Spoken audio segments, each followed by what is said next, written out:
Namo Buddhaya. Welcome to another video. Today, from this video, let's talk about the benefits of practicing mindfulness and how mindfulness benefits for our daily Buddhist practice. Now, what should be practiced in Buddhism as Buddhist practice is Sīla, Samādhi, and Paññā. These are the three practices that we practice in all through Buddhism. In whatever the state we are in, we practice these three practices. Sīla is the virtuous behavior or moral conduct. And we've discussed about Sīla in a separate video. If you haven't watched it, and if you don't know what Sīla is, you can watch it right here. So Sīla is basically the ethical and the moral conduct, or in another word, virtuous behavior, or being disciplined by your body and by your words. So mindfulness helps us to practice Sīla in a good way, in a more productive way. And also the second practice is Samādhi. Samādhi is the mental concentration, being able to be in practice the one-pointedness in our mind and to practice that tranquility in our mind. It's called the Samādhi. And final practice is Paññā. Paññā means the wisdom, understanding about the true nature of life and fully understanding about the three marks of existence: the anicca, the impermanence; dukkha, that's the suffering; and anatta is the non-self. So how mindfulness helps to practice these things. First of all, let's talk about how mindfulness benefits to practice the Sīla. Now, Sīla is the virtuous behavior, as we said before. So before talking about these things, let's learn about what mindfulness is. Mindfulness is the practice of or ability to be fully aware in this present moment with more wholesome mindset. When you practice mindfulness, it is really, really easy to practice Sīla. Why? Because Sīla is all about being disciplined from your body and from your words. So if you're mindful about your bodily actions, what you are going to do, okay, and what you are going to say, then you keep a good gatekeeper to your actions. Now, sati is often referred to as mindfulness in Buddhism, and the Buddha said that sati is like a gatekeeper to your mind, or the mindfulness is like a gatekeeper to your mind. So what does a gatekeeper do? The gatekeeper watches and recognizes what comes in or who comes in and who goes out a certain place. So practicing mindfulness is like keeping a gatekeeper to your actions and your words and your thoughts. So if you are aware of what you are doing, right, and if you know before what you are doing, and if you know what you're doing before doing, and if you know what you're saying before saying, by being mindful and by being aware, then it is very easy to control the unwholesome actions and unwholesome thoughts and our unwholesome words that occurs in our life. And this helps us to be disciplined from our body, to be disciplined from our words, and will be easy to practice the virtuous behavior, and our practice of Sīla will be even more productive. So that is how the mindfulness helps us to practice Sīla. And also the second practice, how mindfulness helps us to practice Samādhi, or the concentration. Now, when you take the four foundations of mindfulness, there are four foundations of mindfulness according to Buddhism. Being mindful about your body is one foundation. That's the first foundation. Second one is being mindful about your feelings. And the third one is being mindful about your mental actions or the thoughts. And then being mindful about the mental objects, right? Like such as concepts and ideas and thoughts. So these four foundations of mindfulness, in the beginning, the Buddha teaches us how to be tranquilized. Okay, how to concentrate your mind. For an example, if you refer to Kayanupassana, the first practice of Kayanupassana is Anapanasati, or the breathing meditation, being mindful about the breathing. So the Buddha doesn't dive into the deep end at first to realize the true nature or the impermanence nature of the breath. The first thing that the Buddha says us or instruct us to do is to be mindfully breathe in and mindfully breathe out. Okay? Just be mindful when you breathe in and be mindful when you breathe out. Now, when you do this, your mind will be tranquilized. And it has the nature of bringing the calmness and bringing that serenity to your mind. So, mindfulness will lead you to practice the Samādhi. Samādhi means the tranquilized nature of your mind, peacefulness in your mind. And also as the final practice, it is the Paññā or the Paññā in Buddhism. Paññā or Paññā is the realization of the true nature of life. Realization of the 3 marks of existence in life. So what are the 3 marks of existence in life? First one is anicca, the nature of impermanence. Second one is dukkha, the nature of unsatisfiedness or the nature of suffering.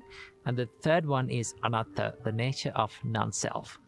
Now, to do this, to realize this true nature, you need to have a good wisdom. To have a good wisdom, you have to have a good practice of mindfulness. Mindfulness helps you to focus your mind into one part of your life, and it's very easy to realize the true nature, the impermanence nature, once the mind is mindful and tranquilized. It's something like this. Let's say you're traveling in a train, okay, and you see all the sceneries in a very fast paced, and it's more like a motion blurred version. We don't see the real images, okay? Everything is blurred. So to realize and to see what the real nature and the real sceneries of around us, what we have to do, we have to get down from the train. We have to come into one place and to see and to enjoy that one nature of the life. So to do that, what we have to do, we have to come into one place and to focus on one thing at a time. To do that, the mindfulness helps us. And finally, how mindfulness helps us to practice the wisdom or the Paññā. So the Paññā is the ability to realize the true nature of our life. The true nature of our life is the impermanence. And the true nature of the existence is these 3 marks of existence. The impermanence nature, and the suffering nature, and the non-self nature. So to realize these 3 natures, what we have, we need to have a tranquilized mind and a well-focused mind and a good awareness. So practice of mindfulness will help us to bring the awareness to our life. So that will help us to bring more wisdom and to see the life in a more wiser way and a more profound way by practicing the mindfulness. So this is how the practice of mindfulness helps us to be more productive in Buddhist practice. So let's all practice this amazing practice of mindfulness in our life. Namo Buddhaya. Have you seen those people who are walking on slack lines or cables? They do these amazing stunts on these cables. Now, you may think that it is an easy task to do. No, it is the most difficult thing to be balanced on that cable. It is very easy to fall into either sides. Same goes with our life. It's the most difficult thing for us to be balanced, to balance our inner self and the outer self, right? So from this video, I would like to talk with you about an important place, an important area of us to be balanced, right? This is the area of we helping others.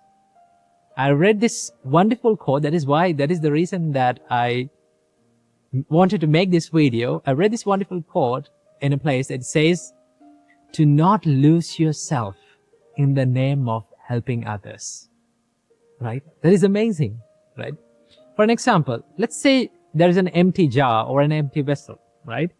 Can you fill other cups with this empty jar? No, you can't. If you need to fill other cups, then you need to fill the jar first. In the same way, the Buddha says that you need to fill yourself, you need to take care of yourself, right? You need to improve yourself in order to help others, right? But it is very easy for us to be it in an extreme. Let's say, if you're someone who is committing the fullest in yourself on the happiness of others, on the benefit of others, on the betterment of others, right? If you are a parent, if you are someone, if you in your relationships, let's say you are committing your fullest self to maintain this relationship and to help others and to make others happy, right? This can be an extreme. This can go to an extreme where you lose your character, you lose your identity, and you lose who you are in the name of helping that person, right? From the other person's perspective, it is a good thing to do. It's a great help for that person. But when you're too much helping others without taking care of yourself, when you forget to take care of yourself, there are certain downsides that occurs in your life. One of them being, the more you help without improving yourself, you reduce the quality of your help, right? You reduce the amount, the productivity of help that you're going to give to that person, right? Now, with the time when the quality reduces, that person is not getting what they got before. And they will complain, why you are not giving me? Why you are not committing your fullest self for this? But in reality, you're doing it while losing who you are. Okay? So that is why the Buddha said it is really important to balance that, to be in balance when you help others. So the Buddha gave a wonderful simile or a metaphor to understand about this. Buddha said, be like a cow, a mother cow who has a baby calf. What do you mean by that? That means, the Buddha said, there are two jobs for a mother cow to do. One is that she should graze. She should first feed herself. Okay? She should eat grass and graze and feed herself. And also the other job is to take care of the baby calf. She should give milk to the baby calf, right? What if this mother cow forget one job? Okay, one of these jobs. Let's say the mother wanted to only to graze and feed herself and not take care of the baby. What happened? The baby calf will die eventually. What if the mother only gave milk, only be focused on giving milk to the baby calf? Then the baby calf will survive, but mother will die eventually, right? So in the same way, the Buddha said, for monks, as monks, we live and we are committed to a spiritual life, right? That is the sole purpose of entering a monkhood, to live a spiritual life, to be more focused on the spirituality. Now, when you do that, it doesn't mean you don't help others. You don't help and you don't work on others' happiness, right?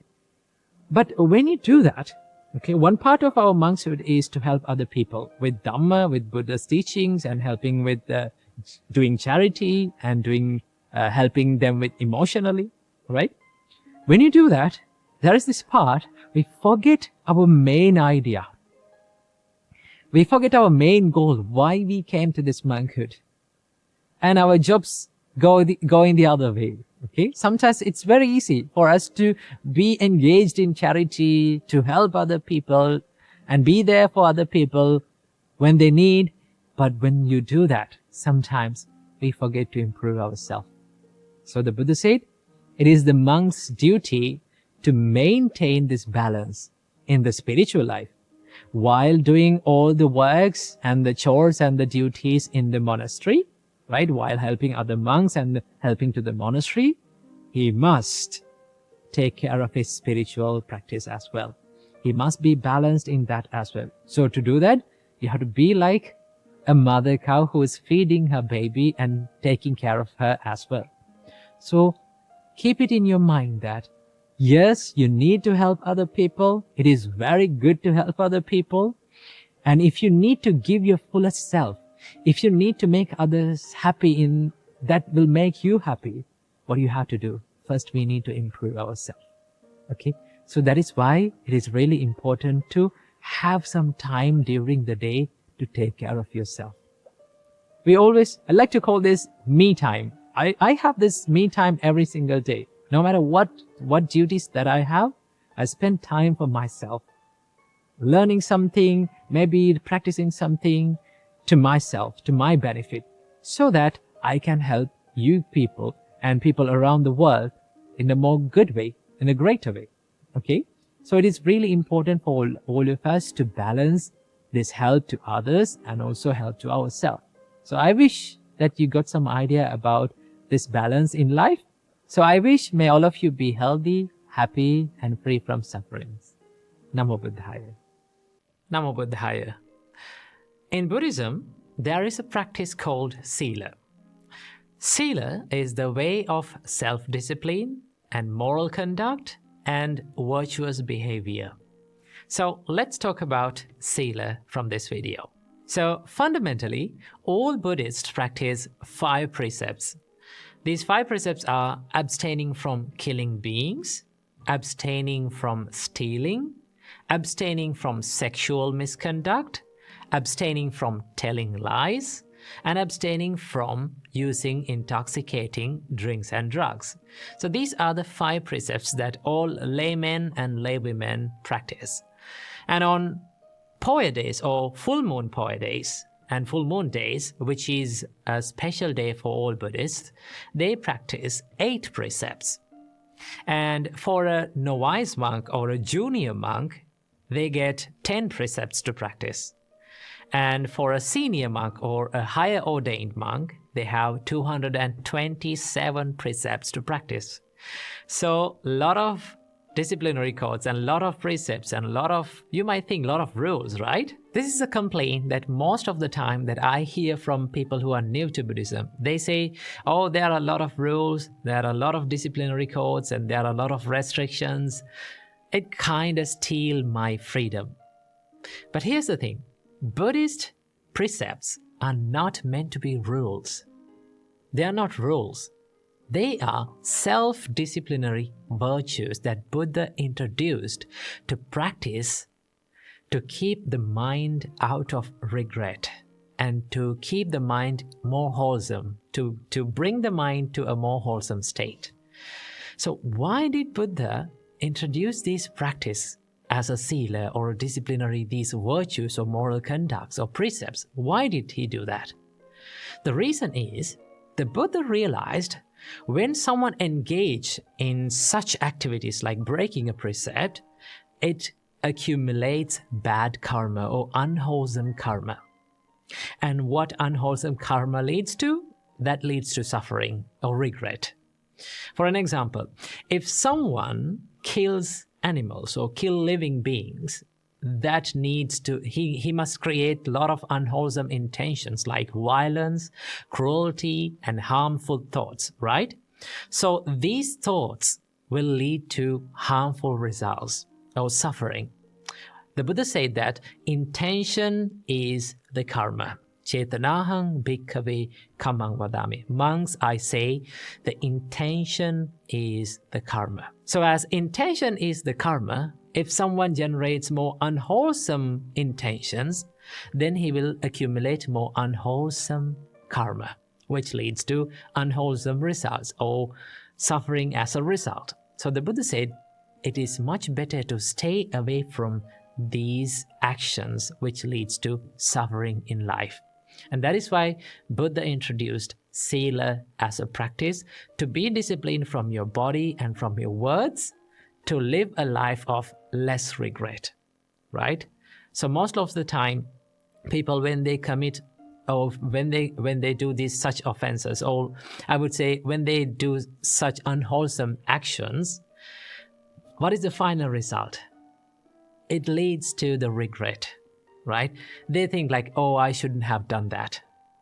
Maybe after a long time, they'll think like, I shouldn't have done that. To stay away from that regret, to stay away from your mind complaining to yourself that you're a bad person, you did this bad thing, to stay away from that, the Buddha said, be disciplined. Live a life of self-discipline or live a virtuous life. That is why Buddha introduced these precepts as Sīla. And also remember that if someone breaks such a precept, there is not a person or there is not any God who is going to punish that person. Buddha is not coming to punish you. Okay? So if someone breaks the precepts, the Buddha introduced a way to make it correct. Okay? If you did a mistake, the Buddha said that it is okay to do mistakes. Mistakes can happen, but you have to correct that mistake. Understand that mistake as a mistake. Okay?